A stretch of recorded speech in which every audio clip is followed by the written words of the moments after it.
তো বোনের বিয়ের আগের ব্লকে দেখলে অ্যামাজন জঙ্গলে মাড়োয়ার জন্য বাঁশ কাটতে গিয়েছিলাম। তো আজকে মাড়োয়া বা মণ্ডপের কাজগুলোই করব। তো দেখতেই পারছো আমরা ধানের শীষ গুনছি। শীষ গুনার কারণও আছে, এটা দিয়ে কারসা সাজাবো। অনেকে বুঝতে পারলে না তো কারসা আবার কি? এটা আমাদের ওরাও আদিবাসীদের বিয়েতে লাগে, যেটা বানানোর জন্য অনেকক্ষণ ধরে বসে আছি, মাথা কখন যে হবে।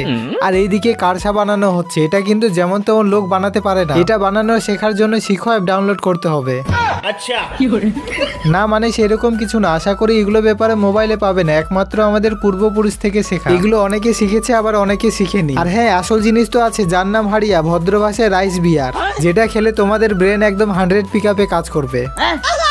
আর সাথে দুটো খেরের পুতুল, এগুলো নাকি বউ বর। আর কারসার সৌন্দর্যের জন্য একটা বিনি গাথার মতো জিনিস বানানো হচ্ছে। আমি তো বানাতে পারি না, তাই ওরা বানাচ্ছে, কিন্তু তাও ওদের দেখে একটু চেষ্টা করলাম, তো ওদের থেকে ভালো বানালাম। এবার আমাদের কারসা রেডি আর খড়ের বউ বড় রেডি। তো এবার দেখতেই পারছো আমাদের ওরাও আদিবাসীদের মাড়োয়া বা মণ্ডপ এইরকম সাজানো হয়। এবার খাবো বিয়ে বাড়ির একটা স্পেশাল জিনিস, যার নাম বিহার ডুম্বু। এটা শুধু চালের আটা দিয়ে বানানো, সেরকম কিছু লাগানো থাকে না, কিন্তু তাও সেই টেস্ট। আর হ্যাঁ, এটা খাওয়ার সময় একটু সাবধান, তোমার ভাগ্য যদি একটু বেশি ভালো থাকে তাহলে ডুম্বুর মধ্যে গোটা লঙ্কা পেতে পারো। তারপর আমার মোবাইল দিয়ে সবাই ফটো তুলে নিল, কিন্তু আমাকে আর নিল না। এবার শুধু ডাহুর কুচা মানে মাড়োয়া নাচ ব্যান্ড পার্টি দিয়ে। আর বিয়ে বাড়িটা কেমন সাজানো হয়েছে সবাই বলো তো একটু, আর লোকেও কিন্তু প্রচুর। এবার আসলাম ডিজের কাছে মেয়ে দেখতে, না মানে নাচ করতে। ছেলে মেয়েগুলো নাচ করছে সবাই হাত ধরে ধরে। থাক, আমি না হয় নাচ করবে একটু পরে। তারপর দেখা হলো ভালোবাসা বন্ধুদের সাথে। খিদার জন্য ইঁদুর দৌড়াচ্ছিল আমার পেটে, তাই দেরি না করে আমরা চলে আসলাম প্যান্ডেলে খেতে। ও বোনের কথায় বিয়ে হচ্ছে তোমাদের বলেনি তাই না? বেশি দূরে না, আমাদের বাড়ি থেকে কাছে। জায়গার নাম সিংহাদহ, থানা বংশিয়ারি, জেলা দক্ষিণ দিনাজপুর।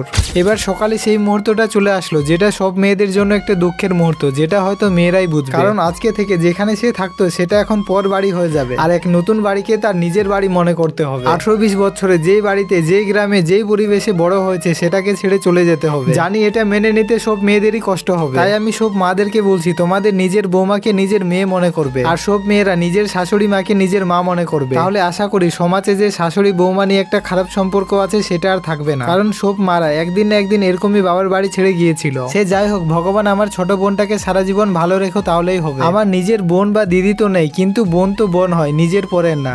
তারপরের দিন আসলাম কন্যাযাত্রী, মানে এখন থেকে এটা বোনের বাড়ি। তো এখানকার আয়োজনও দেখছি বোন জামাই ভালোই করেছে, কিন্তু বোনরা একটু ব্যস্ত ছিল, তাই তাদের সাথে ফটো তুলতে পারলাম না। তারপর আসলাম প্যান্ডেলে ভাত খেতে। এক একজনের খাওয়া দেখলে কি বলবো, মনে হয় সারা জীবনের মনে বোনের বাড়ি থেকে খেয়ে নিচ্ছে। তো যাই হোক, পেট ভরে তো খেলাম, এবার একটু হজমতো করতে হবে তাই না? বোনের বাড়িতে থাকলামও না আমরা এক রাত, কারণ ঘুম ধরছে ভাই, খেয়েছি অনেকগুলো ভাত।